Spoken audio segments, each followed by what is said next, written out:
Yeah, I mean, so as I was saying, yeah, I'm really excited. I'm really excited to do this video because we've basically done this video before, just offline, and then we were like, wait a minute, we just did a content. We should upload that. uh, you know, share it with the world maybe, or like maybe four like family members we could like convince to watch it or something. I mean, either or, frankly, the world, the family members, it's all the same. Yeah. Um, but yeah, I mean, at the top, I guess we should probably do the pleasantries of introducing ourselves. Yeah, so I'm Max. I am Andrew. Yeah, and Andrew is going to be piloting our little editing here. And explain to the viewership what we're doing today. Today is very very special because, as you can probably tell, we are doing a tier list. But this is not any tier list. This is a Marvel Snap tier list. But this is not even just any Marvel Snap tier list. For we are not rating these cards on how good they are. We are rating them on how flavorful they are.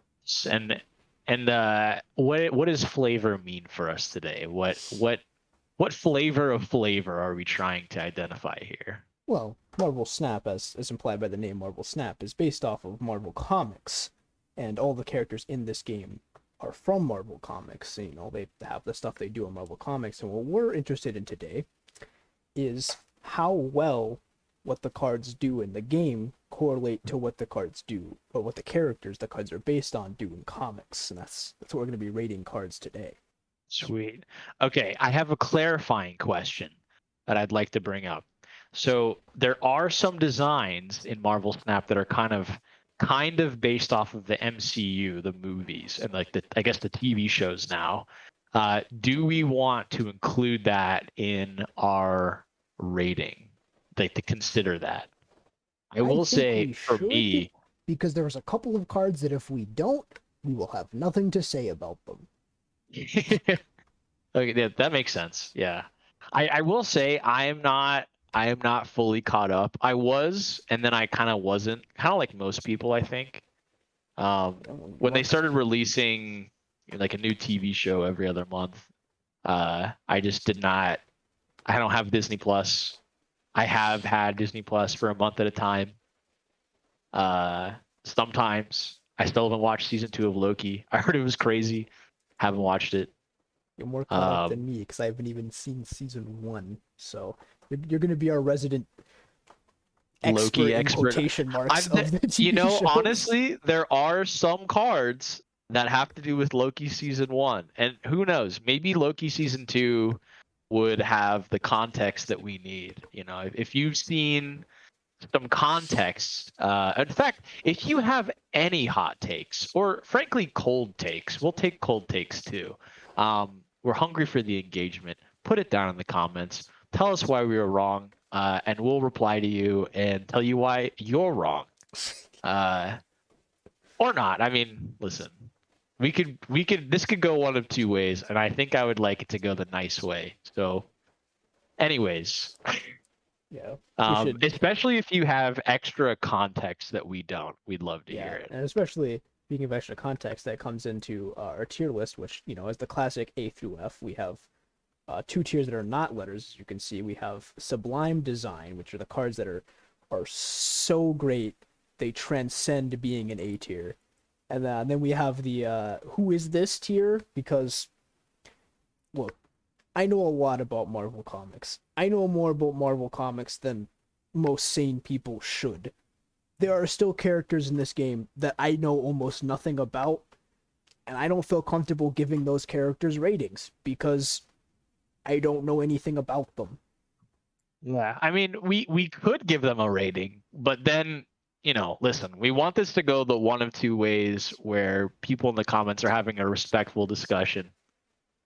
We don't want to put your favorite character in a thing that doesn't make sense because we don't know anything about them. Your favorite There will be character. hot takes. Prepare yourself. But I listen. It's not really a hot take if you just say something baselessly. If your hot take is just I don't know anything about this, but I think it's bad. That's not a I guess that's a hot take, I but it's a mean, really yeah, bad hot it's take. like a yeah, the wrong kind of hot take. We want well reasoned, well thought out hot takes. No? Uh, all right, all right. All this background Well, is I think it's time we get this yeah, show on the road. hell So let's yeah. go off. We have our first character, Agent 13. Uh 1 mana, 1 mana, 1 cost, 2 power. Effect generates a random card. Uh, so this is actually an interesting starting card because it starts us out with one of the things about this game is there's affiliations in this game and also in Marvel, and some of them like don't really. This isn't really a good example of. Some of them don't really make perfect sense with comics, but we have things where cards can get support in their how well their flavor is based not just off of how they relate to their character in the comics, but also how they relate to what other cards do. For instance, in Agent 13, we have Shield being all of the Shield cards are well, almost literally all of them are either random generation or random generation support cards. So Agent 13 being an agent of Shield generates a random card. Now, the reason why I say it's not a great example of that of flavor being supported just by affiliation is that Agent 13, like Shield's one of the better ones because it makes sense because it's Shield. They recruit people. They like make superhero teams. They have a bunch of people working for them, so it makes sense for them flavorfully to have their main mechanic be random card generation. Right. Agent 13. Yeah. I like the idea of this. I think yeah, like you said, it fits into the greater Shield kind of environment, the greater Shield ecosystem. It's a pretty inoffensive design, um, as far as like being flavorful, but it doesn't, it also doesn't excite me. That being said, I think it's pretty clean. For me, I feel like this is like a solid like A. Like I don't listen. I will be clear. I don't know Agent 13 that well. So I don't have like a, oh man, like I really want Agent 13 to do this because she's so great at, whatever. But um do I like the idea of Shield recruiting random people? Yes, that makes perfect sense. Um Agent 13 in particular doing that, it's Yes. fine. Which is actually why that last point you brought up is why I would actually argue I would put Agent 13 in B. Okay, Because she does have interesting. synergy with all the stuff Shield does. But because Agent 13's not like she's not like a liaison or a higher up like Agent Coulson or Nick Fury are. So to me, Mhm. Agent 13, it makes sense because it's what Shield does. But of the characters that generate random cards, she makes the least amount of sense to me because I'm my role here is I know a lot more about Marvel comics than Max does. Agent 13, Sharon Carter, daughter of Peggy Carter, which is Captain America's love interest in the past. She's like just an agent of Shield. She's not like someone like Agent Coulson who does liaison with superheroes like Nick Fury, who's the leader, or even Maria Hill, who's like a really high-ranking person. She is just an agent of Shield, so it makes sense that she's like does the Shield thing. But to me, her flavor is not as good as the people who would be, in my opinion, uh more likely to be um like recruiting people. So I would argue for B. That's very true. And I think Maria Hill is a really good comparison point for Agent 13, because Maria Hill is also a 1/2. And I mean, she does something, different, right? Because she kind of has like a different mechanical role. Um, but like she does something very similar to Agent 13. And for Maria Hill, that makes sense. I mean, she was the director of Shield for a little bit. She's like that coordinator, like officer kind of person. And like Agent 13 is like not just a random nameless, faceless Shield agent, but like she's kind of as close as you can be to a nameless, faceless Shield agent in like Marvel Snap. You know, Yeah, as you can tell um, by the fact that she's referred to by her designation, which It's something she actually inherited Yeah. from Peggy Carter. That's why the number is so low, because Peggy Carter is one of the first agents of Shield. But it's like she's not even called Sharon Carter. She's just called Agent 13. Yeah. Yeah. So All I right. would. I agree with B. I agree with B. Okay. I like that. All right. Agent Coulson. Agent Coulson. Um. Okay. So Agent Coulson. He is another shield card, which means he's all about getting cards. In this case, he's an on reveal, and he adds a random 4 cost and 5 cost card to your hand. Notably, he's a 3/4, so he creates like a. If you get him out on turn 3, he creates a nice 3/4/5 curve for you to follow. Yeah, which is kind of interesting. is a general design for Shield. Which Agent 13, as she generates a random card, is one of the few Shield cards that does, because a lot of them do try to make you have perfect curves with their card generation. Yeah. Which is interesting. I don't know how much like having a perfect curve is really like shield-y. I mean, it's like I guess you could consider shield to be like a well-oiled bureaucracy, so they're all about like They efficiency, call the you perfect know. support for what you need going forward in only cost and not in any other effects because they're random. Yeah. Yeah, it's kind of I don't know. It definitely is not Sublime. I'll tell you that. But I can see where they're going with it, and I do like it. I think if we're putting Agent 13 at B, I think Agent Coulson's an A. I would You know, agree with that sentiment for the same reasons yeah, that like why I put Agent 13 in B is because I would not put her in the same category as Agent Coulson doing a very similar thing. yeah, yeah. Agent Coulson, he's an A. It doesn't have the ingredients to be Sublime, but the shield thing works perfectly. You could even say like Agent Coulson in the movies, and in the TV show that I watched like one season of.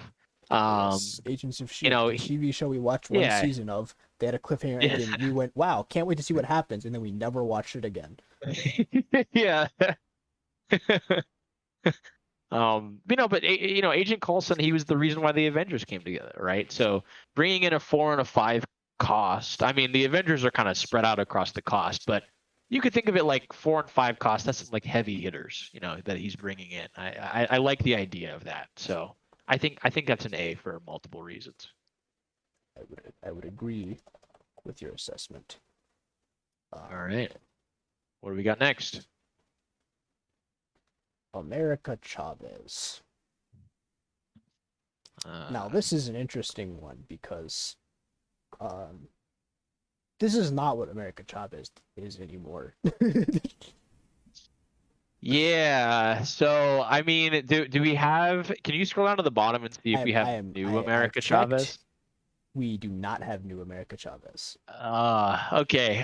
So, I mean, let's go ahead and give takes on both versions of America Chavez. So, what Andrew's alluding to, and the reason why he's doing it with, at least a hint of maybe sorrow, maybe disdain in his voice, is because America Chavez used to look like this, with a 6'9" profile, smashing through realities, coming in on turn 6 reliably every turn or every game, just sitting in your deck until the exact right moment. And then, just being a nice 6'9", right? Her ability was that you would always draw her on turn 6, and you wouldn't draw her before then. They changed her because the 6'9" version was, in the eyes of the game designers, and with a good amount of reason, a good amount of ration behind it, she was a little too good, because she would like thin your deck. Marvel Snap is a game with 12 cards, blah blah blah. Ultimately, they scrapped this design, which frankly I think was perfect, and they replaced it with a new design that's a 1/2. That it's an on reveal that gives the top card of your deck +2 power. So I mean, I think I've made my bias clear about the old design, but Andrew, what do you think about the old design? Yeah, I would agree actually. So America Chavez, her main power in the comics is she can punch star-shaped holes in the fabric of reality that enables her to do interdimensional and intra-dimensional travel. She can punch star-shaped portals into reality and then go through them. Now, um, that makes perfect sense with the old version. She can teleport, so she always shows up exactly on turn 6, exactly when you need her. I have no idea what the new version has to do with her powers. It's like Yeah, she I can mean, punch holes in reality and travel through reality, and now she's buffing the top card of your deck. yeah, it's weird. I mean, because they have an animation for it in the game. Yeah, and it And does look, the include her star animation, portal. yeah, it's sweet, right? But the thing about it was that the way that it used to work made sense. On turn 6, you see the star, she flies through the star into your hand. Amazing, amazing, perfect. Now, she lands on the board, and then I guess, she has the deck kind of come through the star, and it buffs the top card of the deck. I mean, like, I don't know. Like, maybe if she was like a power booster, right? Like, if someone went through one of her portals and they got stronger, that might make sense. But then, like, the whole thing about the portals is like, I mean, if you've seen the new Doctor Strange movie, right? Like, the whole thing is that she can just go to a completely different dimension, and most people can't do that. That's a crazy power. Like, that's super notable. Um, so the fact that, like, they just kind of removed that completely. Like, they didn't make her like a move card, which is a lot of other teleporting characters are move cards. They didn't make her, they didn't make her a different kind of, like, only drawn on this turn card. They just said, I don't know. She buffs the top part of your deck, I guess. I mean, it doesn't even make sense, like, internally. Like, the characters that do stuff like this that are buffers, like, they don't have a similar power set to her at all. I Yeah, I, I absolutely. don't get it. Yeah. So I would have to agree that I'd probably give this version that's in this tier list, the original version of America Chavez, I'd probably give her a Sublime, and I think I'd give the new version like an F. Yeah, It just yeah, doesn't make sense. And it's awful. yeah, well, Boo. F. F. How well, the here's a mighty have question: fallen. do we rate this or based off what's in the tier list, or based what she is now? Probably what she No, is now. we do it based off it is now. So I unfortunately, want we have to the put devs that will America never see this Chavez video. into I want. F. And unfortunately, the bad train keeps rolling because our next card is Angel, which unfortunately I think I have to put Angel F. So F is an Angel is a 1 cost 2 power that when a card you control is destroyed, he jumps out of your hand or deck onto the location. Well, hold on. Read it again. Read it again. He doesn't jump out of your So deck. he flies out of your deck Yeah. to the hand Yeah. or Okay. location. So, all right. Hear me out. Hear me out. I think we should put him in D. now, Okay, he now, does contain the now, word fly, but like, is it really doing that much heavy lifting for you? I mean, he has an animation. He flies out of the deck. He I does don't he know. does I have a don't very know. nice animation. My thing is I don't really know what this has to do with Angel. It's not like Angel's like Angel, yeah, he can fly. That's it. He's not really Yeah. known for like showing up when someone has been defeated to like save them or something. He can fly. Yeah. Yeah. I mean, yeah. And also, like, Angel, like, from a personality perspective, this isn't really him either. Like, he's not Mercy from Overwatch, right? Like, Yeah, which is what he's he ends up like feeling like Mercy in the launch cinematic where she floats down with her hand up, hand out. yeah, yeah. Like, yeah. I mean, okay, yeah. I was really hoping the flying could save it, but I don't think it can. I would say You know, he's better than New America Chavez. that So is I'm true. gonna put him Yeah. here. he's he's got that that is going the for him. lowest of bars to clear. The bar is on the ground and he didn't trip over it. That is Yeah, it's a limbo, but all you have to do is like bend your knees slightly and you won't hit the bar. He yeah. managed to accomplish that. It's limbo and he didn't jump to headbutt the bar. It's Yeah. limbo, but it's into a soccer goal. Uh, yeah. Boy, he managed to walk through it. Yeah. Okay. All right. Who we got next? Next card is Angela. Angela. Okay, adding the A changes things greatly.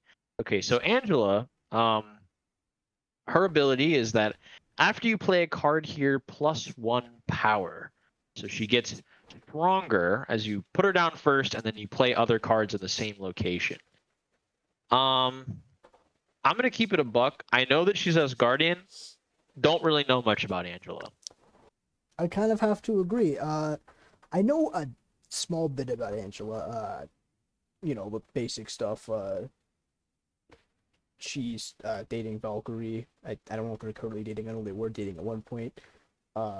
She's like a I really. thought, isn't she with Lady Sif? Is she? Because that was the Valentine's Day couple was Angela and Lady Sif. Maybe she is. So I guess what we're learning here is I don't know anything about Angela. So I think she's gonna have to go in our coveted who is this tier? Because all I really know is I know she's an Asgardian warrior, but like I don't know, they fight together, but like I don't feel comfortable giving this a grade on how well this matches a character because I don't really know much about the character. So she'll escape our hot takes for the day. Yeah, she's gonna have to enter who is this tier. Ant-Man. Right. So Ant-Man. This one I feel like is going to be interesting. Yeah. This is also out of date, which some of these are, but 1 mana he's a 2 power now. Sorry, he's a 1 power. What am I talking about? Is out of date? You can't even see the effects of him. That's what changed. He's a 1 mana 1 power. And if the location he's in is full, he gets +4 power. I don't get it. Yeah, he's another guy with a really sweet animation, but I have to maybe we could do an animations tier list another time. Because Ant-Man's he has 2 animations. Like when you're holding him, he can either be big or he can be small. I mean, that's really cool because people sometimes they don't remember that Ant-Man can be small and big, which is cool. Okay, now listen. I'm convincing myself this is a good design, but it's not because he could be small, right? Because you play him as a 1/1, but then he could be big because he's a 1/5 later. That's all I have. That's stretching. That's really stretching. Yeah.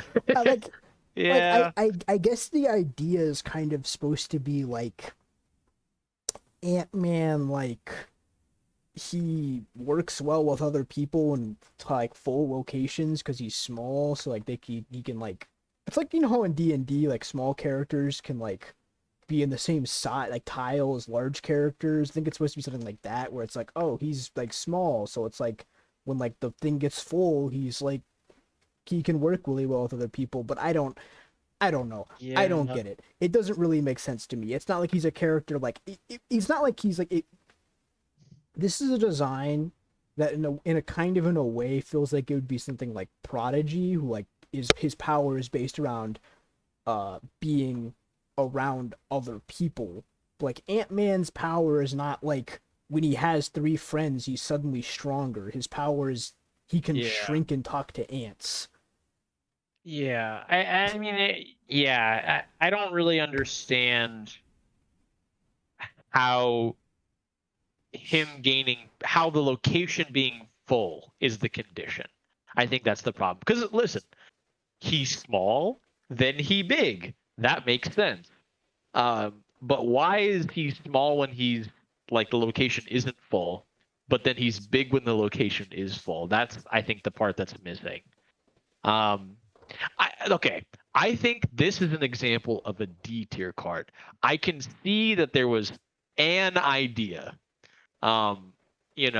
Like Angel is an example of like he almost made it into D tier, but like only because he had a single word. Yeah, when writing him, they remembered that he flies. Yeah. Yeah. Whereas this card, it's like, okay, look, like at least like they said they wrote the words big and small on the brainstorming whiteboard, and then they created a design that technically does that. But like it's pretty lame. Like there are lots of other characters that could have that ability, and not that other characters having the ability, mechanical ability means it's bad, but it is a good litmus test for like, hey, is this ability like actually designed for this character, or is it just like kind of loosely related to them? I feel like this is like the epitome of like what a D tier card looks like. I would agree.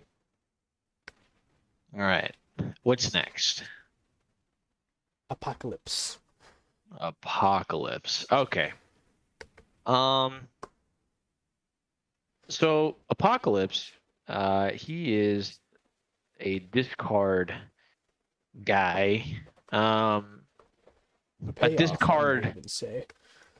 Yeah, a discard payoff. A baron of discard, a duke of discard, if you will. So, uh, again, pardon this older tier list. He's not a 6/8 anymore. As of today, actually, or at least the day this is being recorded. Which, for those of you keeping track, this may reflect poorly on Andrew's editing ability. Be kind to him. How long, what the discrepancy is between when this was recorded and when this comes out. He is currently a 6 energy, 6 power card. And when you discard this, you put it back with 4 power, plus 4 power. So he gets stronger as you discard him, because he does actually technically get discarded, but then he comes back stronger, more He technically powerful. gets discarded, but also not really, because he counts as being discarded, but he is not discarded. For instance, because cards like Ghost Rider can't grab him. because he's not discarded. Yeah. Yeah, it's fine. I mean, Apocalypse. So okay, from the top, he's 6 energy. I like that. Apocalypse. I mean, it's in the name, right? This He dude's should be a dangerous. finisher. If he's not a finisher, Yeah. something's wrong. Yeah. So already he's at least at D because they got that right. Another reason, going back a little bit, another reason why I don't like America Chavez design, why she won. Explain that to me. Because she wasn't good enough at 2. Yeah, I mean, I know the real. Listen, this isn't the Marvel Snap. How good is the card design tier list? This is a how good is the design related to the character. Like, yeah, maybe if she's America Chavez from the movie and she's like, a child, but anyways, we're talking about Apocalypse now, and yeah, 6, perfect, chef's kiss, right? That's correct. He's a card you build a deck around, and you want to either want to play him or you want to sacrifice him to Dracula. I don't know about that second one, but at least playing him, right? I mean, that's like, he shows up and he just slams onto the board.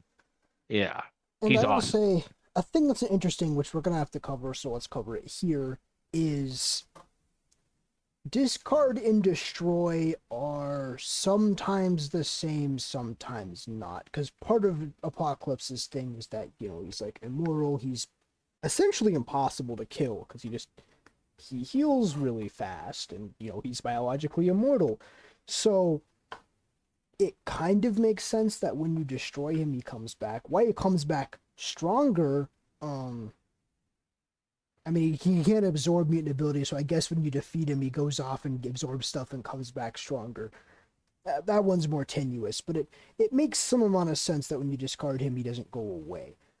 I'm not sure it's great. A lot of this makes sense, but the more you look at it, the more holes start to, Yeah. And he's not indestructible. Yeah. Which, I mean, listen, mechanically, they don't want to tack too many thumbs onto this card. But, I mean, listen, they gave Blob that he can't be moved. I mean, They just added that on there. They're just like, yeah, he can't be moved too. I don't know why this matters, but he can't be moved. He's the immovable blob. You know. Um, I'm very excited about Blob. I'm very excited to talk about that. But I'm tracking with you. I think, it's good. There are some problems. I think this can remain in C, Yeah, I think where it is as currently. our staging tier, he's the first person who stays there. Yeah, Yes. he is better than Ant-Man by a country mile. But I think that there's more they could have squeezed into this card, and maybe the whole like specifically dying for the purpose of coming back stronger, not just they die and they happen to come back stronger because they're planning or whatever. It's just like straight up like he just, you know, Yeah. uh, If this, that's I'll what tell that's you, plan A is dying and coming back if stronger. this card I don't was know about that. Doomsday, be perfect to be a shoe-in for Sublime Design. Unfortunately, it's a Yeah. DC character, so Yeah. And this guy looks more like Darkseid anyway, so he can stay in C, I think. Well, Yeah. next, ooh, this is a good one. Armor, Armor. 2 cost, 3 power, ongoing. Cards here can't be destroyed. Now the real debate here is this A or is this our first Sublime? Okay, so Armor is a character I'm not as familiar with, but this is a character that's easier to talk about because it's pretty clear to see what she does. Yeah.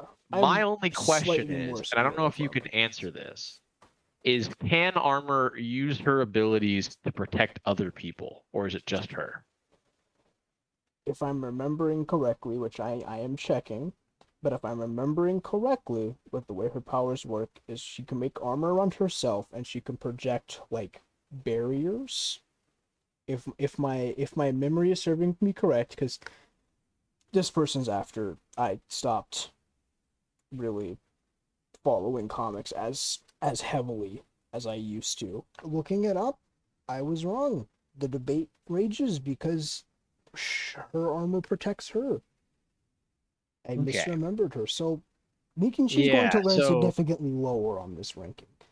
yeah. It like now if she projected the armor to protect other people, this would be Sublime. It's such a simple concept that works so well. I mean, her name's Armor. It rocks. However, uh, because she can't now, and I will say that armored suit pretty big. All right, Yeah. she could definitely like stand in front of people and protect them from getting blown up, right? I mean, like you can't tell me that she couldn't like pick you up in her hands and kind of hold you there, like safe in her palms, protecting you from something. But as far as like making everyone in an area invulnerable, it's a little bit of a stretch. Um, but aside from that, I mean, the design is so clean. I feel like this is an A. Not Sublime, not Sublime, because it doesn't quite match, but it's very very close. And I think this is like a very simple concept that was executed well. Like instead of taking a character that was like beloved, right? Like listen, nobody's out there wearing an Armor T-shirt. Okay, just random people. We All think. right. I mean, I don't know where these people are that are wearing these T-shirts. I have not seen them. All right. Ain't nobody strolling up the Comic-Con dressed as Armor. All right. Someone's definitely done that. Someone's done it. Again, like Someone's if you done go it, to but a con, you're not gonna get the picture where there's like 40 people dressed as Spider-Man, but they're all dressed as exactly, Armor. That's not happening. exactly. That's what I'm trying to say, right? She's not. If this was a who is the most popular character in Marvel Snap tier list, she would not rank very high. So I like that they went and found a character that does something pretty straightforward and like easily transferable to the mechanics of this game, and then made a mechanic that is clean and simple, that reflects the character in like a very obvious way. I think it doesn't quite get sublime for me, but it's very, very well done. I would agree. All right. What's up This one's next? going to be interesting. Ooh, Zola. Arnim Zola. All right. So Arnim Zola, renowned Hydra scientist. He is 6 energy, but he only gives you 0 power. However, on reveal, destroy one of your other cards here to copy it at the other locations. So he blows up one of your cards, but then he copies it 2 other places, and then when he does that, their on reveals trigger again if they have any. So he he used to be best friends with Black Panther. Now he's kind of best friends with Venom, and a few other different cards as well, of course. Nimrod. Anyone who likes being destroyed / has good on reveals, really. Yeah. So Arnim Zola, kind of interesting choice for this effect. Now Arnim Zola did copy himself, so It in a way it makes sense because his main areas of expertise as a scientist were like extreme biochemistry and being very, very good at robotics.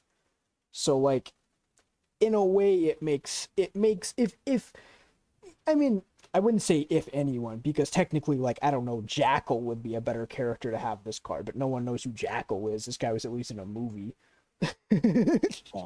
Yeah. So it's like, he's not the first character who comes in mind for copying, but like, he's not a terrible choice for someone to be someone who copies. And the destroy even makes slightly more sense because, he's Hydra. I could see a Hydra scientist being like, I'll rip this person into pieces and then make 2 copies of them. I'm like, yeah, that sounds about right. Yeah. Yeah. That's some nefarious stuff right there. I think based on that reasoning, which I completely agree with, I think this is a B. I think it's a tighter concept than Apocalypse, for example. But it's not, like you said, Jackal would be a better choice. More of a deep cut, but I mean, listen, Marvel Snap is all about deep cuts. All right. Yeah. There's Hellcow, okay? There's characters in this game that people would not know. More people would probably know Jackal than some of the people already in this game. So I think, that's a great way of explaining that look, they wanted to put Arnim Zola in the game. They came up with a ability that kind of makes sense for Arnim Zola. It's not perfect, but there's a lot of stuff going for it. Okay. Atuma. Atuma is a 4-cost, 10 power.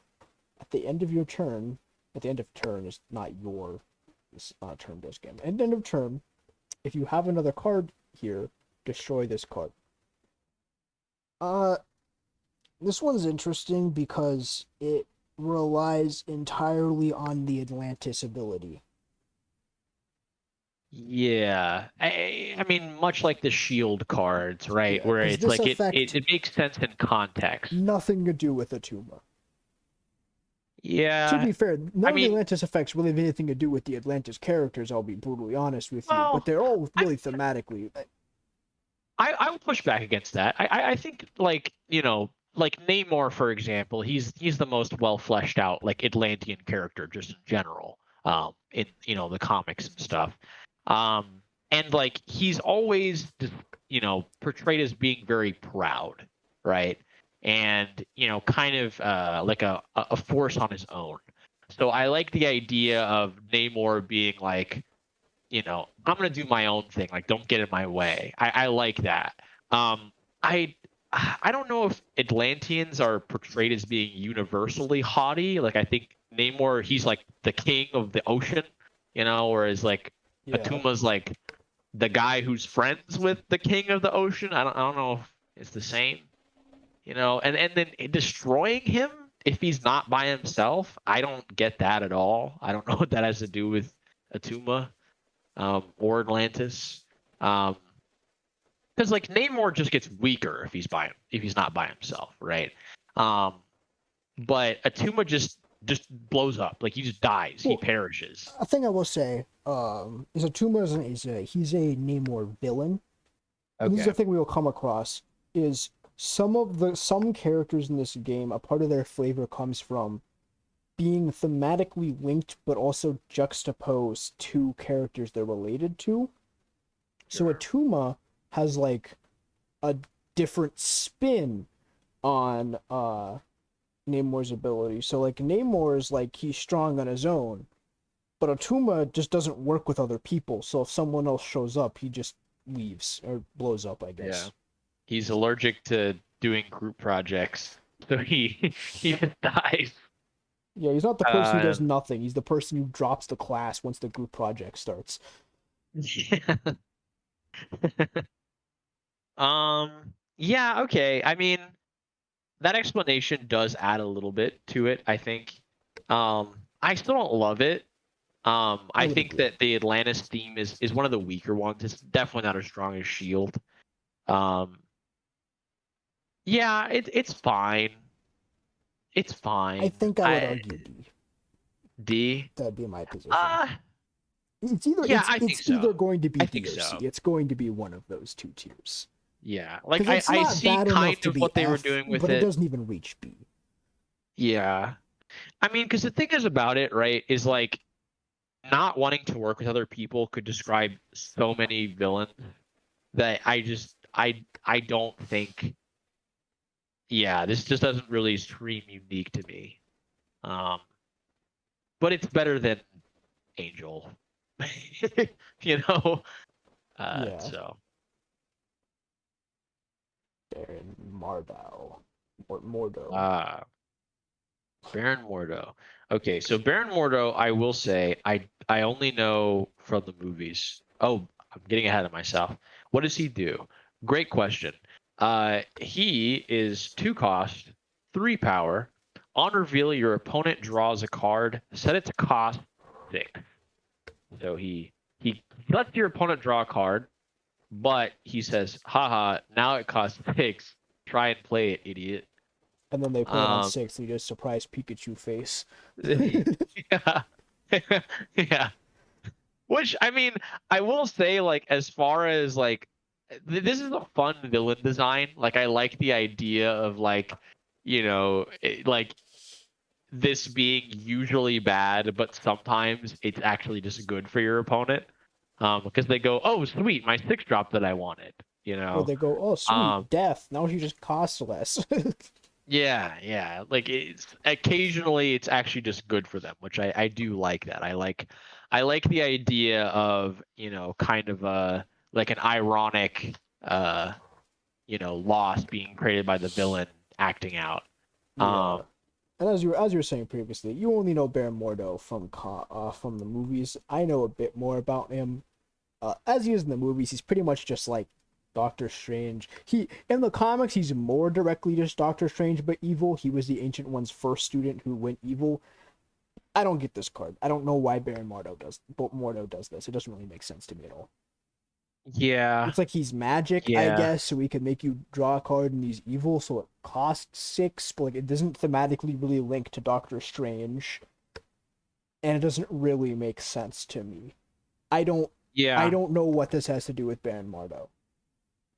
Yeah, I think Like I uh, guess it's uh it's yeah. it's one where I think I would say D just because it's one where like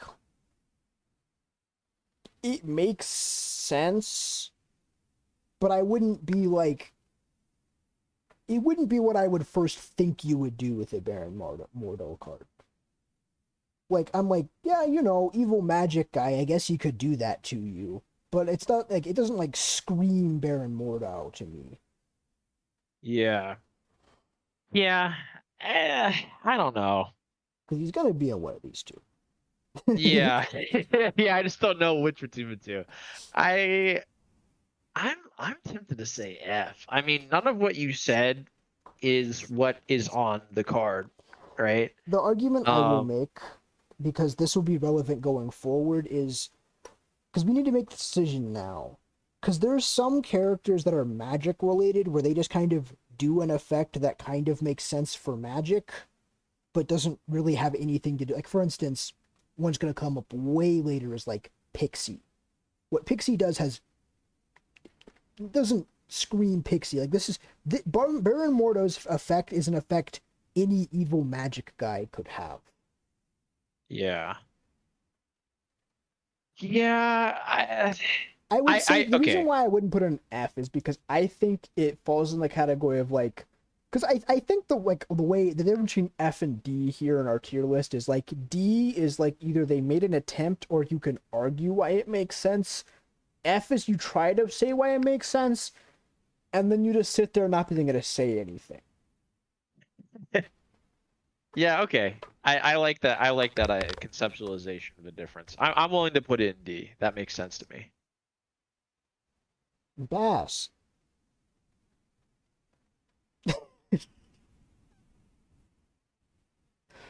I don't know who this character is. Oh yeah, yeah. I was like, where is the card? Yeah, yeah. Better question is, who is the card? Yeah, I have no idea who that is. Interesting card. She makes all the cards in your hand have 3 power. A pretty decent card in decks that want to use it. But I legitimately like.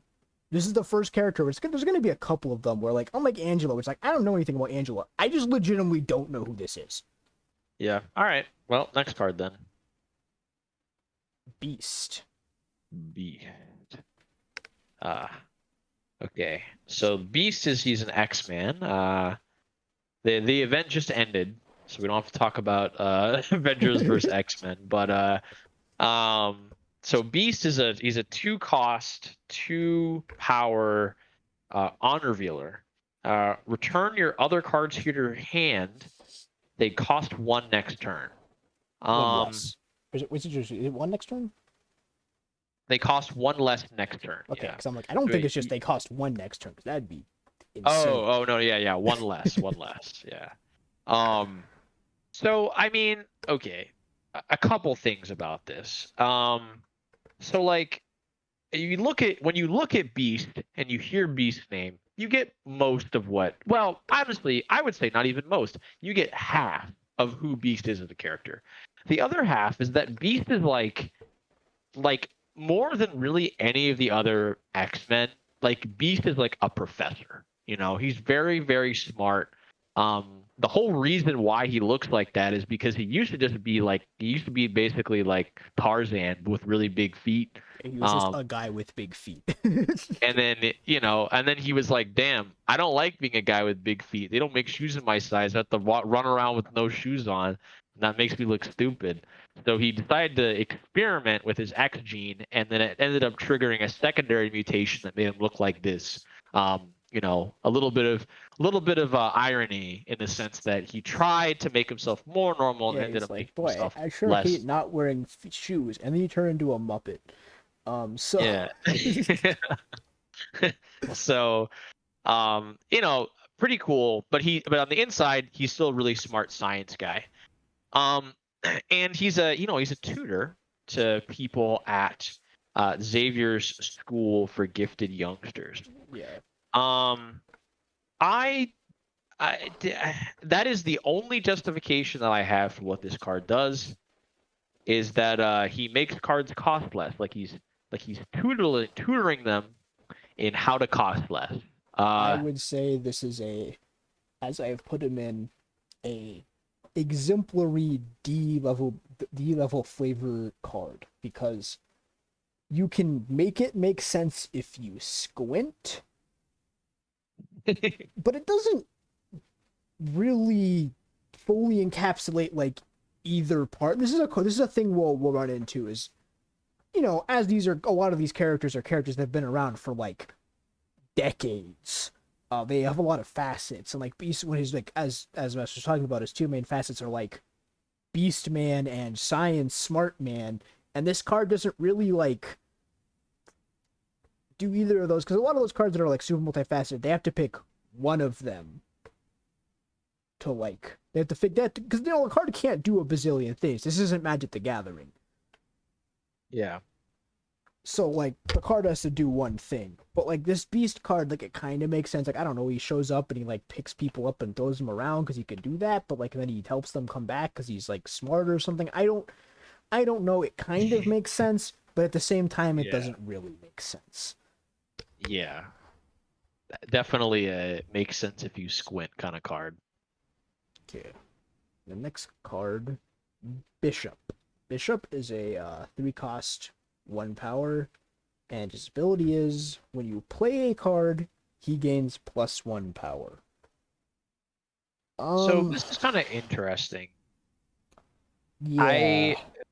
Bishop. So what's really bizarre about this being Bishop's design, um, just given the other cards in the game that do similar kinds of things, is that Bishop's, his main power is that he can like absorb and like channel energy. And when you play cards, you get stronger, right? And he's like, you can think maybe he's absorbing the energy of the other mutants, and super people that you're putting down, and locations. Um, I'm having a hard time drawing like a clear line of why it does this specifically. Um, like for example, if I were to design, well, listen, if I were to design Bishop, I don't know what I would do, but with the advantage of hindsight, I'm looking at Sunspot and I'm going, dang, why isn't Sunspot's design just Bishop's design? Where you could just channel raw energy into this character and they just get more powerful. That sounds like what Bishop does.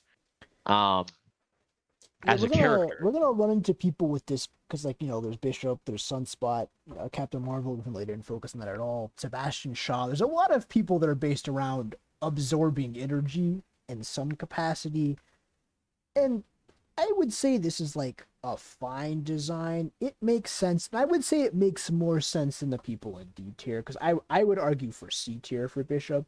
He's not Yeah. amazing, but like as a guy who can absorb all types of energy, it makes sense that, as more people arrive, he somehow gets energy from that and then he becomes stronger. Because, like, that's kind of what he does in a way. Yeah.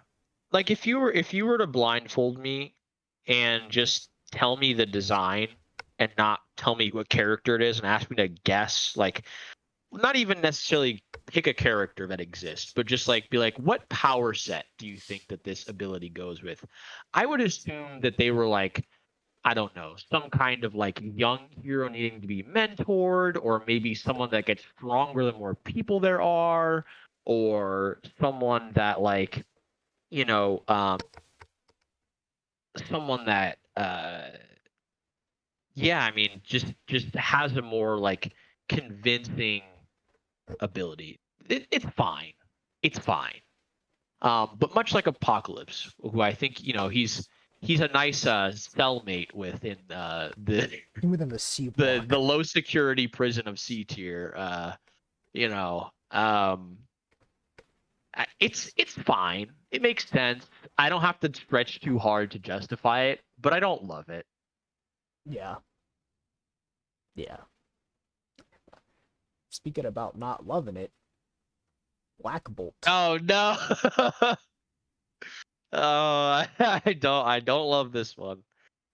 Yeah, so Black Bolt, what is it? Blackamus Baltazar? What remind me of his name? Uh, I think that's right. yeah, I Like I I'm thought not it the was I'm not funny. a no, sorry, it's Blackagar Boltagon. Blackagar Baltagon, yeah. So I forget who it was, but it was some person online was the new Doctor Strange movie, like, he says that his name is Blackagar Baltagon, and Doctor Strange says something like, he does like a pig Latin impression where like he instead of saying like hello, nice to meet you, he like adds a bunch of extra syllables onto it because the guy's name is Black Bolt, like, but his but his birth name is Blackagar Baltagon.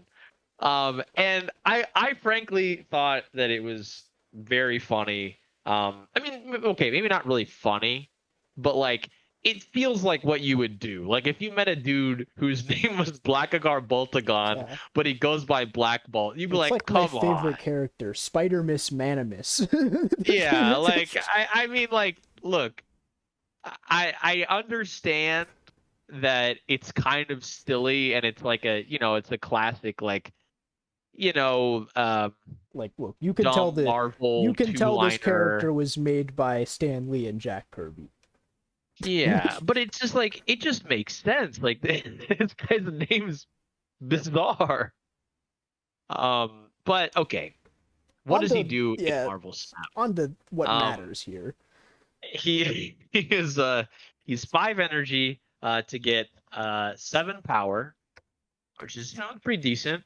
And he's on reveal and he discards the lowest cost card from your opponent's hand. Now, we've talked about this card a little bit and destroy.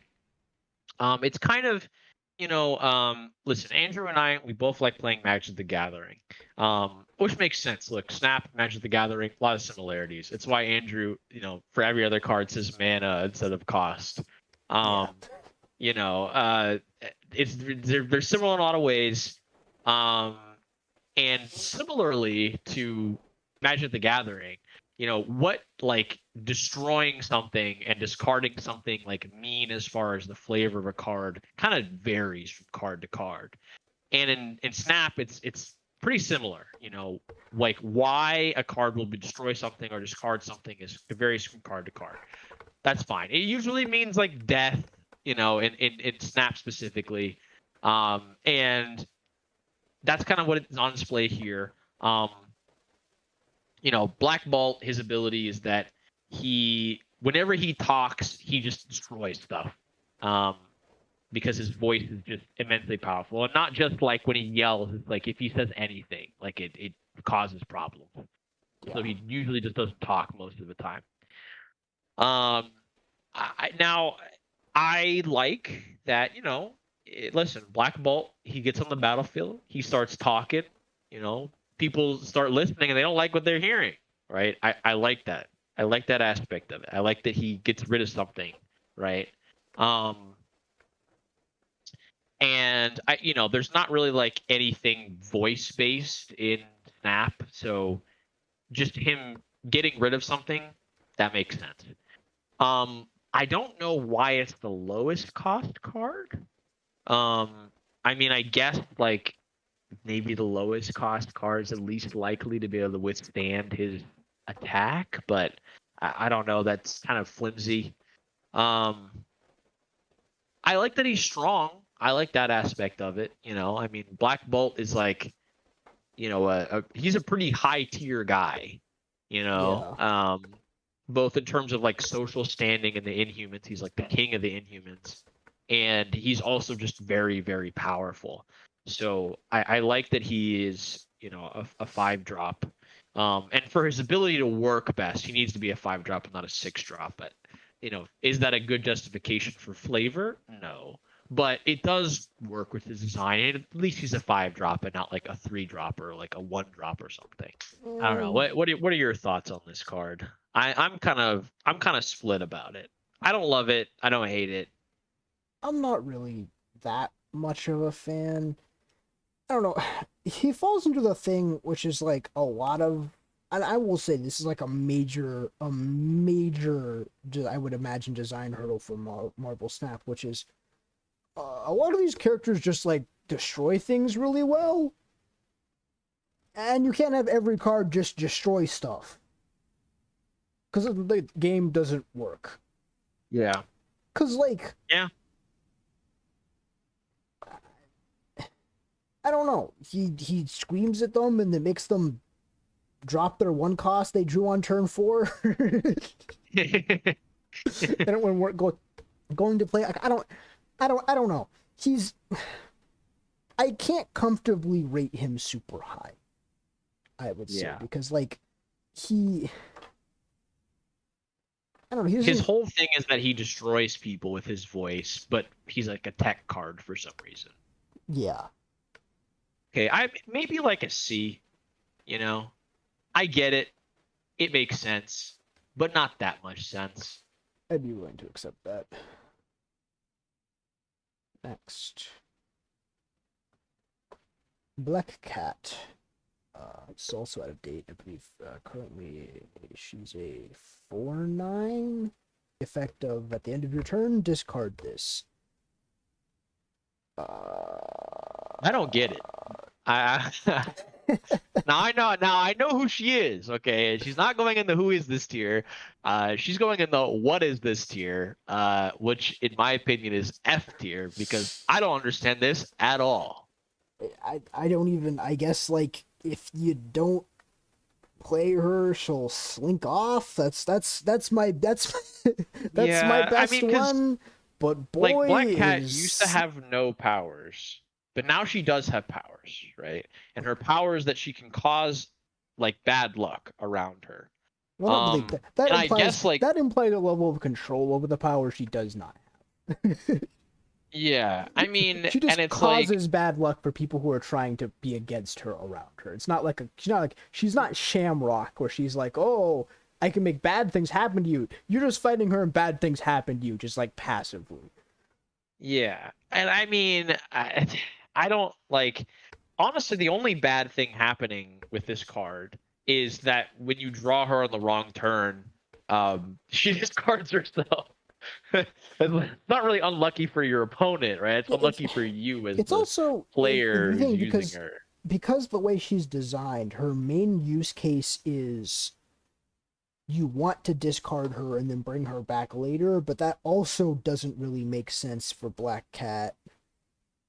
Yeah, Because he's not like it's someone like you send away and then you're like, you thought she was gone, but she's back. Like, it's not Black yeah, Cat. yeah, and again, like this card and destroy kind of mean different things from card to card, but I mean usually it means like someone dying, right, or getting badly wounded or something. So like narratively, this card is like Black Cat trips and falls and like brains herself on like a loose stone or something. Um, I don't get it. This is an F for me. Yeah. It doesn't make sense. I can try to excuse it with the she slinks off as much as I want, but in the end of the day, it doesn't Yeah. make sense.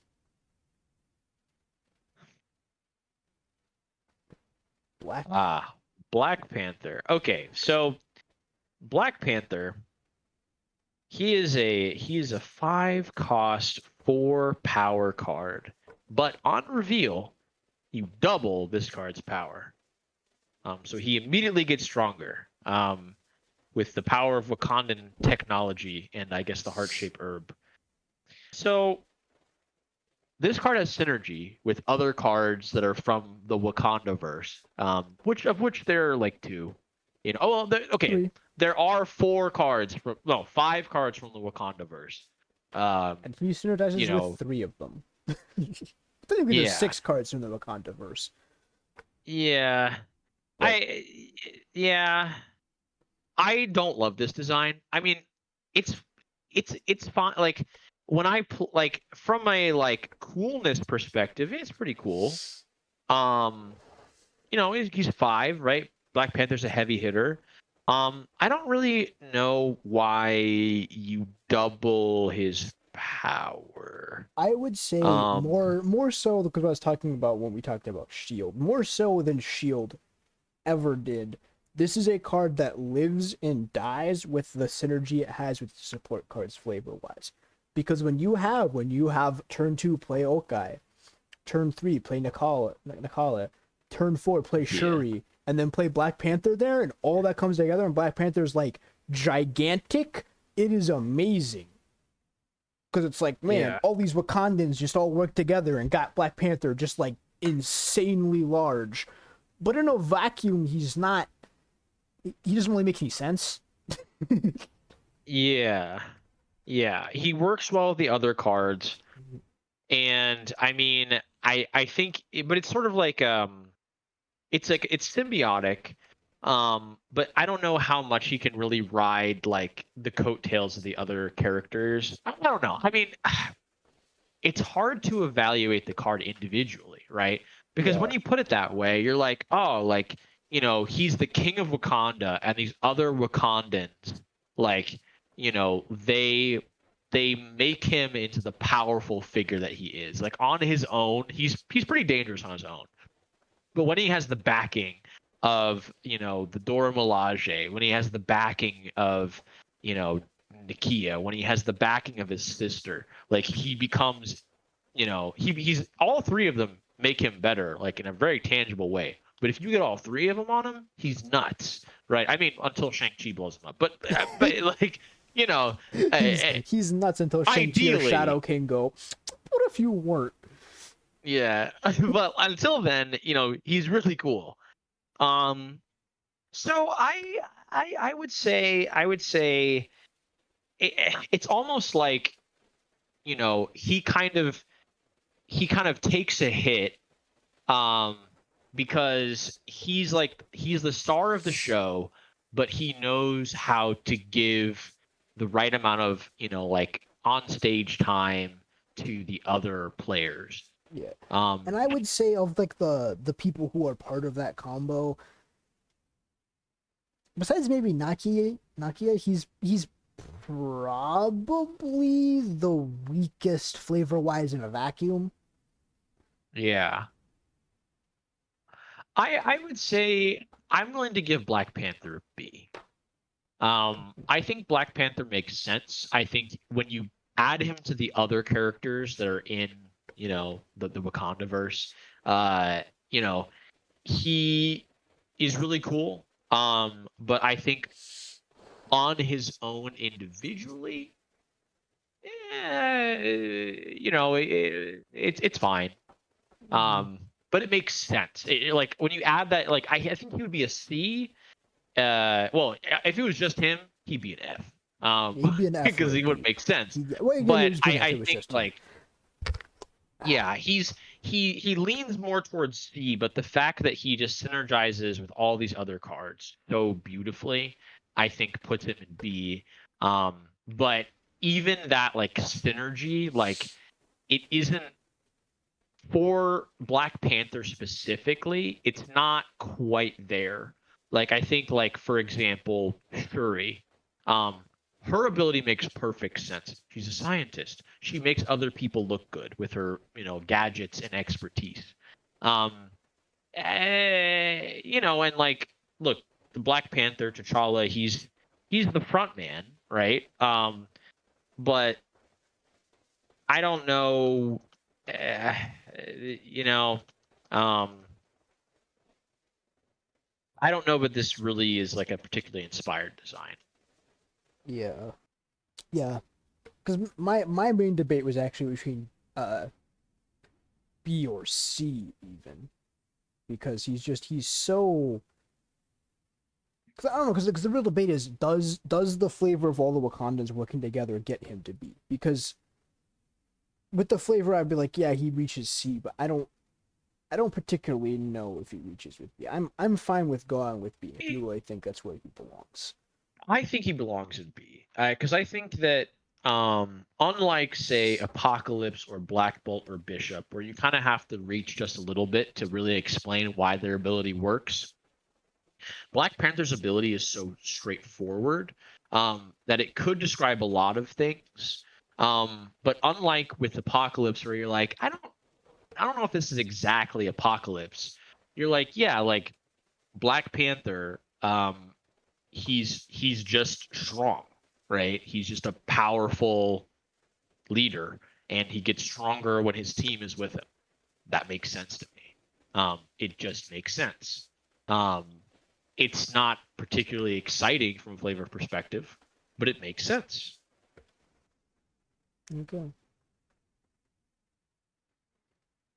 Black Widow. Now we're getting back to the good stuff. So Black Widow's a 3/3, 3 cost, 3 power.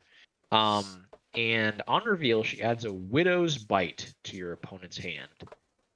I like it. I think there are a lot of different things they could have done with Black Widow. I think this is pretty good. it's an interesting choice, right? Kind of, it feels a little narrow for a character as interesting as Black Widow, but the Widow's bite, it shocks you, it disables you, um, and it leaves a lasting sting because you have to put it down, and it doesn't help you. Um, In fact, I some like would it. say it hurts you. Yeah. I mean, I don't know if it's sublime, but Yeah, I would say A. This is I would say this is designed as an easy A. It's not sublime because it's not like it's not a perfect or full like example of this character, but it's like, yeah, she comes out, she shoots you with a little bite, you're momentarily stunned, and yeah, as you said, you're for the rest of that battle, you're slightly weakened, and that's exactly what this card does. yeah. Blade. Indeed. One All right. cost, So, 3 yeah, go power. ahead. Discard the leftmost card in your hand. So here's where we come into an interesting thing, which is vampires. Yeah. So you talked about this before, that the vampires all have uh discarding abilities, which is cool. And Blade's a daywalker, right? So he's a vampire. He's got a discard based ability. That's good. Um, Even though discard means different things, right? Generally, I do like that all the vampires have that effect in common. Um, I I don't. This doesn't feel peak Blade to me. You know, Yeah, I will say like it's just fine. the vampires, all of them kind of have Black Panther's problem, which is like it's cool because they all make sense together because all of them are like, oh, all of them do discard, but it's like this. What does this have to do with Blade? Yeah, I mean, because it's like um, it's sort of a stretch, right? I think maybe this is sort of like overall vampires being discard based might be kind of a D tier thing. Just because like, look, vampires, what do? They drink blood, right? How do you incorporate something like drawing blood into Marvel Snap? I don't know, and frankly, I don't think the Marvel Snap people know either. Which is why they made them Yeah, so yeah, discard. they decided discard is how you do that. Yeah. I mean, you could say like, oh, Blade, like he drinks the blood of someone because Blade does crave blood, um, but it doesn't power him up, which it would, right? I mean, you know, um, in the Blade movie, right, he drinks some blood and then he regains his strength, um, You know, because as vampires do. vampire. Yeah. But he just kind of discards the card and he just happens to be stronger than like an on rate one drop. He's a 1/3 instead of a 1/2. And he slots well into the synergy of a discard deck. But I think him being like a peon for Apocalypse isn't particularly flavorful. Or Hella or what have you. Yeah, he's not great. I would say D. My thing with Blade, I would agree D is the most of the other vampires make more sense with how they interact with discard, and Blade's just there because he's a vampire. Yeah, he's kind of like incidentally does that effect. And it's not even like Agent 13 where it's like, you know, she, incidentally does the effect and it's like, well, she could recruit somebody. It's like why is Blade doing this, Um he's kind of like almost like a loose thread that reveals that the sweater was not stitched together well. Because you pull on him and then you go, wait, yeah, why do vampires do this? Like, I don't think that makes sense. Yeah. Yeah. Blue Marvel. Blue Marvel is a 5 cost, 3 power. His ongoing effect is your other cards have +1 power. Not, correct me if I'm wrong. I don't think you really know anything about Blue Marvel. I don't. We've talked about Blue Marvel a lot because when the game first launched, Blue Marvel was, I mean, he's pretty good. He's like a fun card that you get early on in the game. Yeah, he's But yeah, I the didn't know card about they Blue. give you in the beginner battle pass whenever you start the game. Because before you start the game, they give you the beginner battle pass, and before you get the actual battle pass, and they give you Blue Marble for free, so you always get Blue Marble. Yeah. This is interesting because Blue Marble, as the only person who really speak on him, I debating between B and C. So Blue Marvel's like he's like really strong. He's kind of like a Superman tier character. But his whole thing is he was around in like the past, I believe in the either 60s or 70s, and having a superhero that was as powerful as he was and being black was problematic. So the president was like, the president asked him to retire, and he did retire, and that people kind of forgot about him. So his whole thing is he's like this really insanely powerful superhero who hasn't really done a whole lot because he had to retire almost immediately after starting because people were afraid of a black person having that much power. So like it's interesting because he is really strong because he buffs everything, and it kind of makes sense because he's kind of taken on, because he's an older suit and he was active in the 70s, so he's an old superhero now, so he's kind of taken like a mentor, like old mentor role, kind of like in Earth 2 and DC there's like the Justice Society, but there's like the even older people in Justice Society who are like they're not really active anymore, but they're like, hey, youngsters, I'll show you what I know kind of characters. It's kind of the role he fills. So, like, it makes sense in a way, but also, like, his powers like buffing people. He has, like, energy manipulation, he can fly, and he's super strong and stuff. So it's like, it makes sense, but, like, I would say C. I would say C. It makes sense, but does it?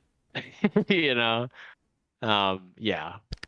It's better than Beast. It's yeah, but it's not fantastic. Now, here's an interesting one because I don't really think we've talked much about this one, but I'll be interested in the discussion we have. Brood. Okay. I mean, I feel like we probably haven't talked much about Brood because Brood just makes sense. So Brood, 3 cost, 2 power, and on reveal it adds 2 Broodlings here with the same power. Yeah, I mean, so Brood is like a if I remember correctly, Brood is I don't think Brood is Brood a hive mind? Yes. I can't actually remember. Okay, yeah, so Brood's a hive mind. Yeah, because right, the whole tagline is "We are Brood." Yes, of course they're hive Although, mind. funnily enough, the line they're quoting there is from a Brood that's not connected to the hive mind. Because that quote is a quote from the Brood that was on Battle World. That was part of Hulk's battle company, or the war band. Yeah. So so if I remember correctly, Brood like they have like a parasitic birth, right? Yes. So like they implant like a broodling into somebody, and the broodling like grows and then like kind of alien style like busts out of them. Yeah, I mean, so it's missing some pieces, right? Because it just kind of creates the broodlings from nothing.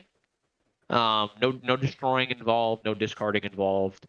So maybe a missed opportunity there. But I mean, the whole thing about Brood is like we are Brood, right? Like it's a hive mind. So I like that it is multitudinous. There's many broodlings, and if the original brood is stronger, the other broodlings are stronger. Hive mind, that makes sense. I think it could be a little bit more visceral, by adding in some kind of destroy or discard synergy. Yeah. But I think that's all it really gets marked off for. So I would give this a B. I that's exactly what I was thinking, because brood makes sense. They just leave out one of the major parts of brood, which is, as you said, the parasitic birthing method they have. But besides that, I would say it's almost perfect, so I would give them a B. Now here's one I've been really looking forward to, because that top tier looking real empty. Listen, Bucky success Barnes. is hard. Bucky Barnes. 2 cost, 1 power, when destroyed, becomes Winter Soldier. I mean, it's perfect. It's exactly what we want. The card starts out, weaker. He dies. He comes back stronger and different. Yeah, he comes back, Um, but he's not actually. He dies, but he's not actually dead. He has Yeah, become the he's- Winter. So it is. This card is it's so good, not because it perfect. I mean, because it does perfectly capture this character, but it also is an interesting card where it tells like the complete history of this character in the way their card works. yeah, yeah, because he comes back different and it changed, remade whole as the Winter Soldier. Yeah, I mean it is effortlessly perfect. You don't even have to really describe it that much. Like, you know, you see the card, it explains, like, it just goes both ways, right? If you read what the effect is, you're like, oh yeah, that makes sense.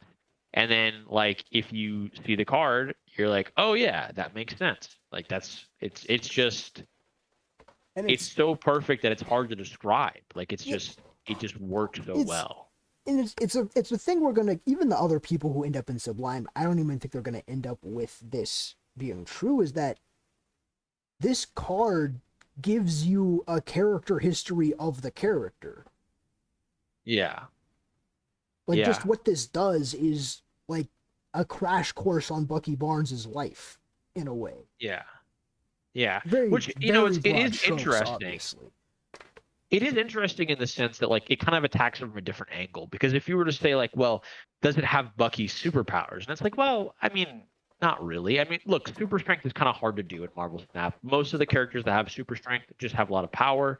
Winter Soldier is a 6 power, right? So he's pretty powerful. Yeah, and he's pretty good for 2. You know, and, like, I mean, as you can see in the Bucky Barnes default art, like, Bucky's power is gun. But, like, Done being a small child. okay, Bucky's a small child. He's like 12, I Right. think. Was Bucky really 12 Yeah, originally? 12 or 14. He was young. He was the company's mascot.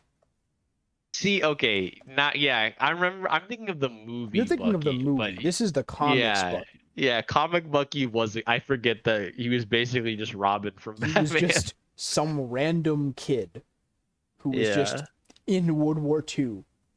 Yeah, hence why he's a 2-1. Yeah, wild. But yeah, it's interesting because it's like, Bucky and Winter Soldier, like, maybe you could have it be like Winter Soldier's brainwash or something. That'd be kind of hard to realize on a card, but this card is just straight up biographical. Like, that's profound. It's amazing. And from a perfect Sublime to a more harder to categorize, we have Cable. Cable. So, Cable is, 2 cost and 3 power here. He's on reveal. Draw a card from your opponent's deck. So, listen, I don't know everything about Cable, but I know some stuff. He's from the future. He has energy powers. He has some cybernetic. He actually does. There's like a technovirus. Yeah, his body is being turned. He has a virus that turned part of his body into living metal. It's not technically cybernetic. His body is just made of organic metal. He got infected he got infected with becoming a transformer. Yeah. Yeah, and that's why he has, you know, A metal a arm. big metal. Uh, yeah, I mean, I don't get it. I think is the simplest way of describing this. Well, this is where two things come in, what we talked about previously, which is one, we talked about Black Widow, where and Beast, where people have multiple different angles to them, and Cable's two True. main angles are his telepathic abilities and his having a bunch of guns and being really strong and big, and they focused on the telepathic thing. And the other thing we talked about is powers in affiliations being linked to certain things. And True. Cable's True. thing is telepaths. So telepaths fall into two major categories in this game, which is control and card copying / stealing. Cable falls into card stealing category. So he's a telepath. So you play him and he steals something from your opponent's mind, their deck in this case. So like, it makes sense in that context. It's still, as I've said multiple times in discussions we've had before, it's interesting to me they decided to focus on the telepathic side of Cable and not the guy who has a bunch of guns side of Cable, because in the art he, has a bunch of guns. I don't even know if you can really see his main thing that has telepathic abilities, which is just like his, you can kind of see his one glowing eye, which is like, Yeah. that glows when he uses his powers, his telepathic powers. You can kind of see that in the default art, but not even really that much. Yeah. I also think what's the thing about this for me, why I think for me this is a little lower, is like they had to pick multiple different things, but it's like Cable has a long list of like really cool stuff they could have picked from, right? He's traveling through time, right? He's got a bunch of guns. He's got like a techno virus, and he's a telepath, right? That's like his mutant ability. I mean, honestly, crazily enough, like that's probably the least interesting thing about it. Um, is like the telepathic ability. Like yes, it's a mutant power, right? But like, I mean, none of the other stuff, like time travel, that's pretty cool. I don't know. It just feels kind of like maybe there was a more interesting Cable design they could have gone with, and they just kind of, put him in the game, and this was the ability that they decided to assign to him. I don't love that. I think C for Cable. You can explain it. It's Yeah, it's it's not. okay. Yeah. It makes Like I sense, think but for me, it makes sense, but it's not what people would expect from Cable. yeah. Yeah, I think like this card would be a B if there weren't just like better things you could have done with the character. Yeah. He has like the kind of opposite of like someone like Armin Zola. Yeah. Captain America. 3 power, 3 cost, ongoing. Your other cards here have +1 power. Now, we've debated this one a bit in the past. Yeah. I think me personally, I like this design. Captain America is a leader. He makes other people better. That is, one of his key aspects. I mean, listen, he's got super soldier serum. He's doing big things, but he's like a symbol, of a country, and he's a leader of a variety of teams. He led the resistance during the Civil War. He's led the Avengers on multiple occasions. He's the guy at the front. Um, he also has a shield. It's not really incorporated into his abilities. They went with a little bit of a watered down version of Captain America. For that reason, me personally, I'm thinking something like a B because he kind of gives off Brood vibes where you're like, yeah, I get it and it makes sense, but maybe there could have been a little more here, little more spice, a little more sauce. I would agree. He definitely falls in the category of, yeah, this makes sense for Captain America, but there could have been more. But in a way better than Cable, because Captain America's leadership, as you said, is that's what he's known for, even more than his powers, is just being a good leader. Yeah. Captain Marvel. Okay, so Captain Marvel, she's gone through a few iterations. She also changed today at the time of recording. She is a 4-cost, 5 power. At the end of the game, she moves to a location that wins you the game if possible. As a Captain Marvel stan,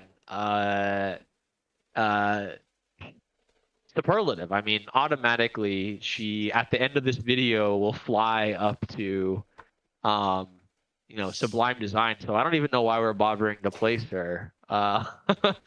She'll just decide to go there. I will say this one's interesting to me because she's a rare card where, besides the flying part, what she does has nothing to do with her powers, but I would actually say it has everything to do with her personality. Because, yeah, and I would say even kind of leading towards her movie personality, where it's like she kind of goes against plan, but she's smart, she knows what she's doing, and she'll kind of go against plan to win the day at the end. Yeah. Yeah, I mean, she's smart, she's quick on her feet, and she's sort of singular in her drive, right? And that kind of rubs some people the wrong way, including a lot of moviegoers that went to go see her movie. But she's kind of like the ace in the hole, right? A lot of times. Part of the reason why, the first what was it? Infinity War. Like, part of the reason why Infinity War happened was because she wasn't there the first time.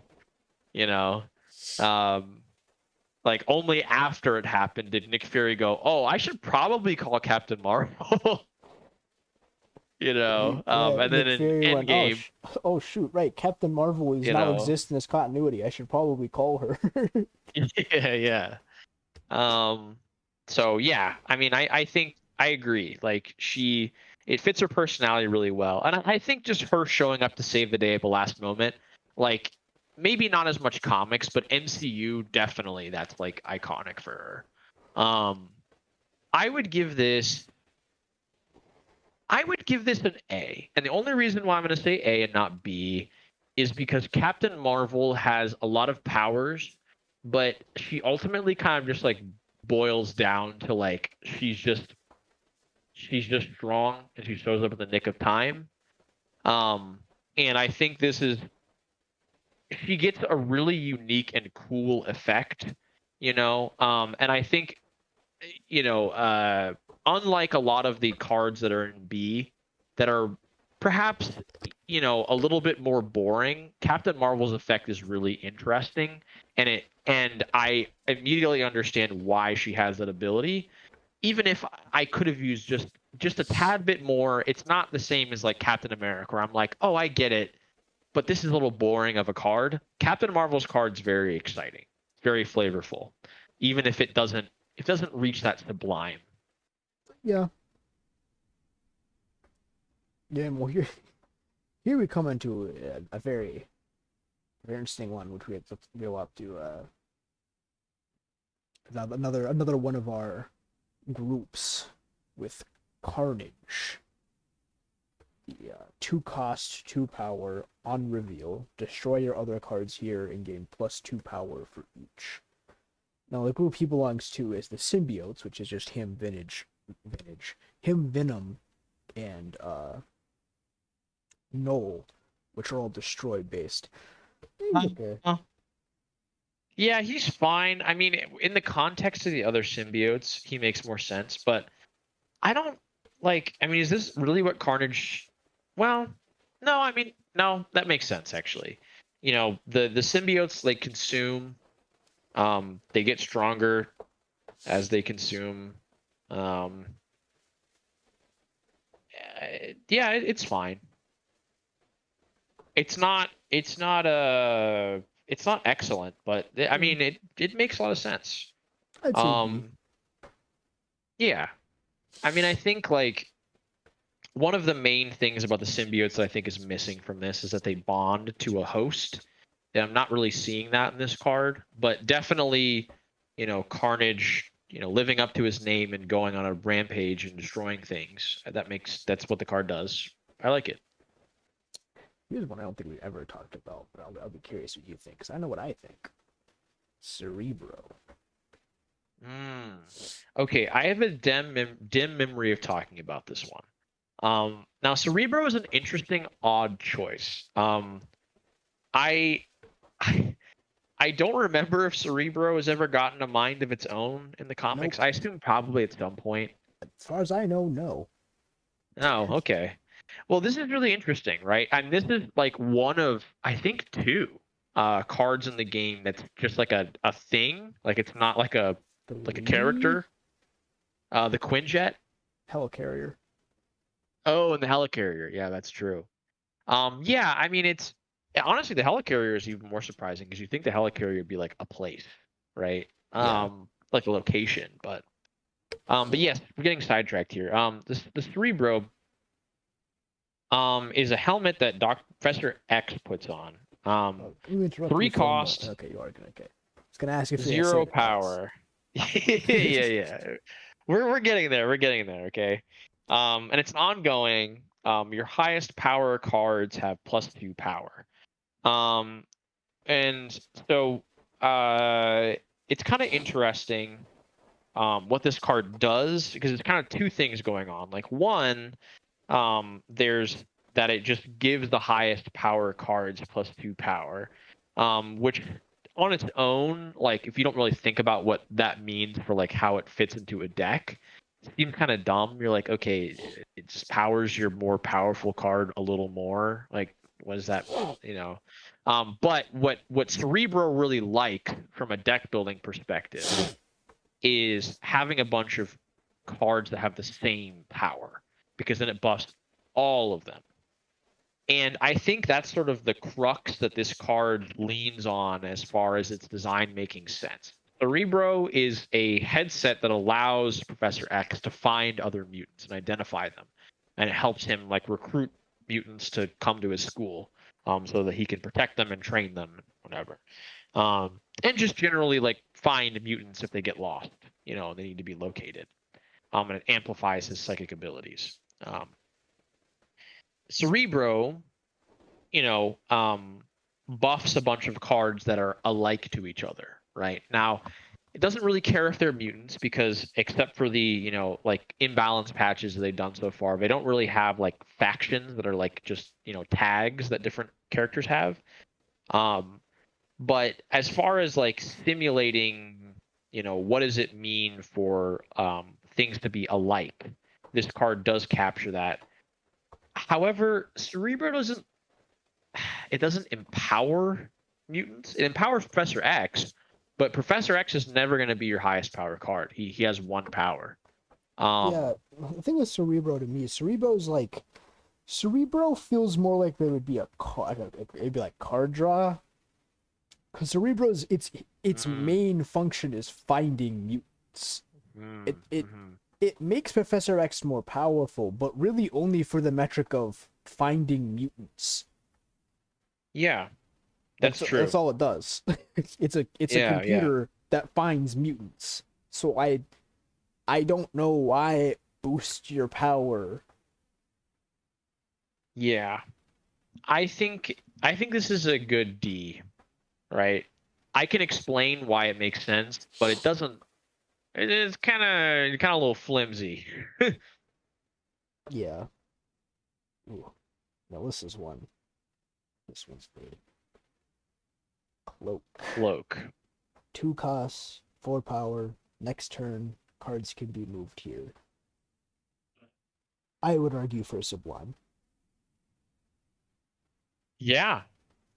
Yeah, I mean, Cloak, he teleports people to locations. Um, it just makes sense.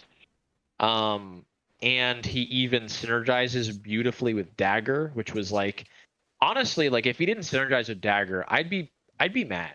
I'd be actually It mad. would it would be impressive because they do a lot of synergies across things. If they somehow messed that up, it would be frankly it would legitimately just be unbelievable. Yeah. I would, like I wouldn't do anything, I wouldn't act out in any way. I wouldn't protest, I wouldn't grab like a picket sign. But there would be days where I would probably, if Cloak and Dagger didn't synergize, I would just, look out into space and just sigh. And someone would ask me like, "Hey, are you all right?" And I'd be like, "Honestly, no." But they didn't. They nailed it. They nailed it. The cards work beautifully together, and this design rules. So that's a big Sublime for me. From Sublime to Colin Wing, Colleen Wing. I don't know who she is. I don't. She's I. I'm trying to remember if she actually dated. But she's a hero for hire. I have no idea why she's a discard. It doesn't make any sense. Oh, She's a martial artist. She's a martial artist street level hero who's part of the heroes for hire. yeah. What she does. I mean, she Two has a cost, sword. 4 power. Discard the lowest cost card in your hand. I don't get it. It makes no sense to me. There are other cards that have swords that discard cards, like Blade and Swordmaster. Then Lady Sif. I guess swords are also Yeah. the discard is swords and I guess Silver Samurai. Yeah, I guess swords are discard, but only for some people with swords. I don't know. It doesn't really make any sense to me. I mean, It's similarly to significantly weaker. vampires. I would say it's much weaker than vampires. Yeah, it's like why is swords discard? Like they have a cool animation, but like that doesn't mean anything. Like the same thing with Angel, right? It's like, yeah, he flies, but I mean, why? So I would Yeah, say F. yeah. Ooh. Little spacer there between some greats though, because we have Colossus. Colossus. I mean, yeah, I would say Colossus. Hmm. I mean, I think Colossus is sublime. Um, I mean, he just has immunity to everything. Yeah, tell viewers at home what he does. Oh, right. Yeah. Well, so Readers, I say.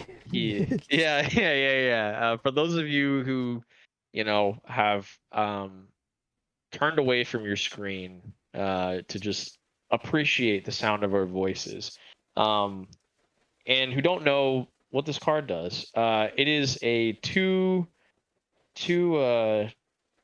energy, 3 power card with ongoing.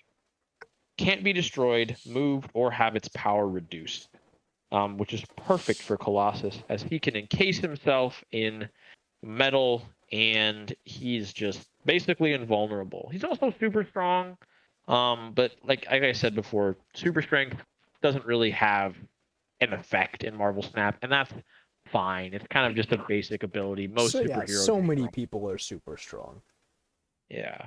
So yeah, I love this card. It's really simple and it just makes sense. It works. It's a good card too to boot, which is nice. Yeah, it just works. Yeah. And I will point of clarity. He doesn't encase himself with metal. He turns his skin into into organic steel.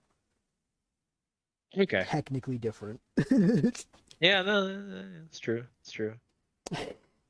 Now here's one where again we have to lean on telepaths. Cosmo. 3 power, 3 cost, 3 power. On reveals don't happen here. So I don't know Cosmo. Cosmo, Guardians of the Galaxy character, cosmonaut dog, incredibly potent telepath. That's Yeah. kind of the bucket. It's a telepath card. They sometimes do control. It's not like specifically Cosmo. I would say D. Yeah. You know, honestly, I think this would be a better effect for Professor X because Professor X is like known for putting like mental blocks in people's minds to stop them from doing things. Um, that would be a really cool effect for him. That would be very on brand.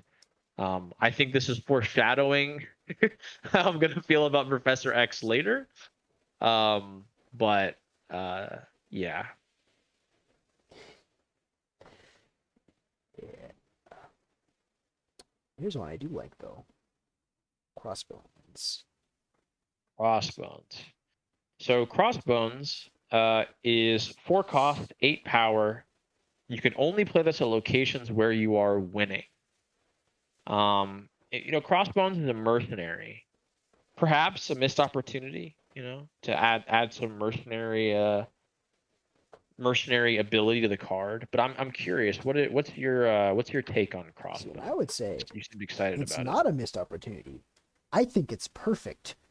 Because the thing about Crossbones is he likes being on the winning side. Mm. He's a Mm. mercenary. And like most mercenaries, he doesn't really have allegiance to the people he's working for. He just likes being paid and he likes winning. So it makes sense to me that he would only go to somewhere where he's already winning. Sure. Okay, yeah. He's not here to fight an uphill battle. He's here to make easy money. True. Okay. I like that. I like that. That makes a lot of sense. Um, yeah, and I mean Crossbones as a character is so simple. Like he I mean you like if you just look at the art, you know what Crossbones does, He's you know? he's probably the most just I'm a mercenary of all the mercenaries in Marvel. Yeah, like Because he's he doesn't got even have guns, any he's got powers. muscles. You look at him, you're like, that's a skull mask. He's probably a bad guy. You're right, he is a bad guy. Uh like it just, you know. Yeah. I don't know. I mean, what do you think it's good enough to be Sublime? No. No. Okay. I mean, he's a really simple character, right? So it's like I don't even know what more you could do with him. I know he's at least A. Yeah. I don't I don't think he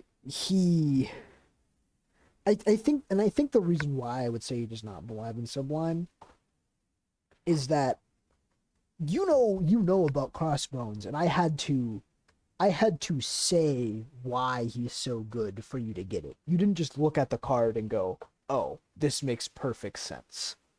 That's true. That's true. Yeah. I mean, I don't know. Like me being dumb, I don't know if that's Yeah, I don't know if your stupidity but is the best metric, but like I yeah.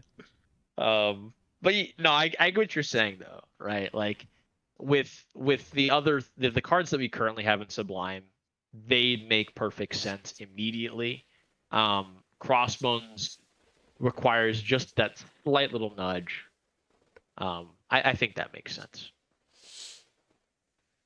yeah, Crystal. So Crystal, she's 3 cost, 3 power. On reveal, each player draws a card. Um, Don't like it. yeah, you want to take a crack at why this one makes sense? Uh, it doesn't. Make it make sense. Make it make sense. Um, Uh, look, she has control over the elements. I have no idea why that makes both people draw a card. Like yeah, I legitimately have no idea why this card does this. yeah. I would love. This is an F that makes so little sense that I would really like to talk to the designers to ask them, Yeah. like more than any of the other cards in F. I would like to ask the designers why this is her effect. Because it used to be when you play her at the middle location, which makes honestly even less sense to me. I don't know why it had to be specific like that. I guess it. Well, It was okay. like a weird So power restriction. yeah, I just Yeah, and I you don't could, I know. guess, say she draws power from the location, but only the middle one. I don't know. It does Yeah, not make I any mean, it does like not make any Medusa sense. is also an Inhuman, Well, and Medusa's she also in the was in a middle, but location. also that also doesn't make any sense, which will come when we get to Medusa. Yeah, this is an F for me. It doesn't, it has nothing to do with Crystal. But this brings up another wrinkle in this tier list. Cyclops. Okay, He is so a the three wrinkle, cost. No, he's a 3 cost 4 power. That's it. But but okay, the wrinkle is that uh, with you have the High Evolutionary, which is a card we'll get to. Um, Cyclops is different. Um, his ability when he is evolved, when the High Evolutionary, when High Evolutionary is in your deck, is when you end a turn with unspent energy, afflict 2 enemy cards here with -1 power. And he has a sick animation where he blasts them and reduces their power. Now, if we're talking base Cyclops, listen, personality wise, Cyclops is, well, he's kind of a jerk, honestly, but he besides kind of being a jerk sometimes, he's as vanilla as they get. You know, my theory is that the reason why telepaths like Cyclops so much is because he doesn't think too hard. yeah, like when Um, you're with other people, it's like their background thoughts are constantly playing in your mind. You're with Cyclops, and it's just nothing. it's just it's just the pleasant sound of white noise. Just TV static around Cyclops. Somehow he's the leader of the X-Men. I don't get that, but I guess he's like a yeah, strategic mind, but I gotta be honest, like Beast, he'd yeah. probably be a I better don't know. leader. Wolverine, even when he's Maybe not being as Wolverine, I don't know. yeah. Maybe he's just confident. He has the unearned confidence of a man who doesn't think very hard. Um, but yeah, Cyclops, the cool thing, right, as the name would suggest, is his eyes, because he can blast people with energy. That is not present in his base design. That's wrong. However, with High Yeah, Evolutionary, his design is perfect. yeah, He his and it is truly a sublime design, because Cyclops' ability is not just that he can shoot blast from his eyes like Superman. No. His ability is that his eyes are a portal to a plane of infinite energy that he releases from his eyes.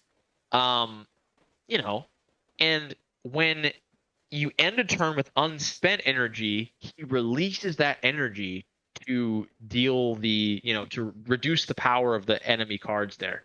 It's perfect on a level that can only be described as sublime. It's transcendent. It is an amazing design. yeah. Um, And I the think the wrinkle, question yeah, the here, wrinkle we have, the question we have is, how do we rate the High Evolutionary cards?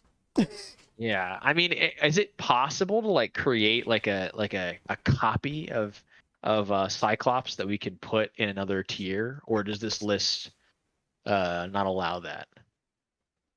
Technically, I I don't know. could I don't know upload how the this card. I could works. upload the card again, but I don't want to do that because that sounds like I'd have to do that. I'll All be right. honest with How you. about this? We'll be kind to the Marvel Snap developers in this instance. Um, and we'll rate Cyclops based on the better evolved version. Yeah, I would say that's fair because the thing with High Evolutionary is that they went, hey, we have a bunch of cards that are like just they don't do anything because we needed to have cards that don't do anything for new players. But Yeah, it's like a fair interpretation. we want them to be able to do something to like interact with their characters. So we made this character if you have him, and it's an interesting design because the problem Marvel Snap is running into a lot is they have cards like uh Punisher, for instance, or like Angel and stuff like that, where it's like they're like, yeah, this card is bad, but we don't want to make changes to it because it's important for the new player experience. And I think High Evolutionary is an interesting fix to that because it's like, hey, you have all these characters that are really interesting, but you stop playing them once you're not a new player anymore. And High Evolutionary goes, yeah, but what if those cards were interesting? So I Right. would say that the High Evolutionary version is what they're actually like, what the card's trying to be, because it's, the card actually doing something. And I would say in that metric, Cyclops is someone. Yeah. Okay. How many cards do we have left? Like a bazillion. I think this has been very fun, and I feel like we've given a lot of really interesting. Well, listen, I love hearing myself talk, so I always think it's very interesting. But I think we've had some interesting conversation about these cards. I like the depth that we've been able to get into. Also, if we have the same level of depth for every card, this will be a like 6-hour video, which not very digestible. Oh, it'll be longer than um, that. So yeah. I So can. I think this will be a multi-parter. I think, not I even can just for agree. recording. I think this is a multi-parter like video series kind of Probably, thing. because if we take a look here, we still got No, oh, that's so many. we Oh my still we god. still got a lot to go.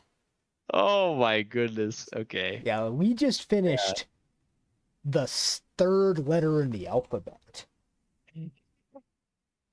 I was like, maybe it's just really weighted to A, B, and C. Nah, and that doesn't even count the Uh, characters who are later who aren't even in alphabetical order. oh my goodness. Wow. Yeah. Well, I mean, listen, this is a perfect example of why we had to do this. We have too many thoughts about these cards. Some of them good, some of them bad. I'm really excited to see how many cards end up in Sublime. And I'm dismayed because I have a few more Fs that I can immediately draw to mind. um, Yeah, so as it's do balanced. I. Currently with A to C, the it's a pretty good distribution here. Obviously, we'd like to see a distribution that's a little more weighted toward the top. But I mean, I would say the successes are kind of balancing out the failures at this stage. Um, Yeah, I would and I mean, we can go ahead, go ahead. I would say it seems like currently more because like I would say the only tier you really don't want is F. D is not like great, but D's are like acceptable. Yeah, I mean, listen, the D's are getting the degrees in Marvel Snap. Yeah. Um, Think sometimes you need a card that does a certain thing. yeah. It's not too exciting. There isn't a character that meets the mold perfectly. Um, and it's a character that doesn't have an ability that it's a complete missed opportunity. Cough, cough. America Chavez, cough, cough. Yeah. Um, As much as I may sometimes want it not to be, this is at the end of the day a game, not a Marvel character encyclopedia. So yeah. there's gonna have to be concessions somewhere. And D, I think, is the place where it's like, okay, concessions were made for a game piece, but the concessions are acceptable. Unlike F, where you're like, I don't even know what you're thinking. Yeah. Yeah. All right. Well, this has been a ton of fun, and I'm excited for next time when we'll Yeah. We'll do more. Can't even say finish because we're definitely not going to. it'll be finished someday. I was gonna say before, I think it would be great once we finished all of them to just do an entirely separate episode where we do an overview. Once we've rated all of them, to be like, okay, what do we think about the general state of all of this? Now that we have the full report. Um, but that's way down the road. We'll We'll see first if you survive editing this this video. Yeah, And then maybe we can see got that 2 hour if video. Gonna have that yeah. probably 4 to 6 hour edit time at minimum. So thankfully, as this is more podcasty, this is probably gonna be very minimally edited. Yeah. So Well, Uh, good luck. We'll see, next time if if Andrew sounds like, sounds like he's being forced at gunpoint to make the second video. Just know that. Well, I listen. I don't want to violate terms of service, so just I mean, just think about that. yeah, You know, and I don't know if this would be relevant because I don't know how long it'll take me to edit this. So if it's not relevant, it won't matter because you won't hear this. But I'm having wisdom teeth taken out, so if this is edited really quickly, the next part still might not come out for a while because I probably won't be able to talk at least at all, let alone for 2 hours. So yeah. I got my wisdom teeth taken out a few years ago, and I was definitely out for the count for a little bit. I had a little funny moment where the dentist, after taking my wisdom teeth out, putting gauze in my mouth, he said, "All right, any questions?" And I had a question, so I opened my mouth to talk, and then the gauze immediately fell out of my mouth, and I started bleeding everywhere. And he was like, "Oh no, don't talk right now." And I was like, I had a question, and you asked me if I had a question.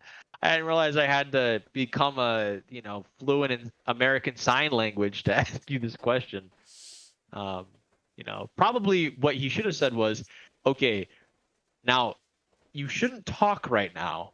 Do you have a question that you'd like to communicate to me via a method that is not talking?" uh, yeah, yeah. well, Who regardless knows? of Maybe that, we'll text to speech you in next time. God, that'd be terrible. All right. Regardless of that, Well, this has been interesting, and we'll see you next time. yeah. See you.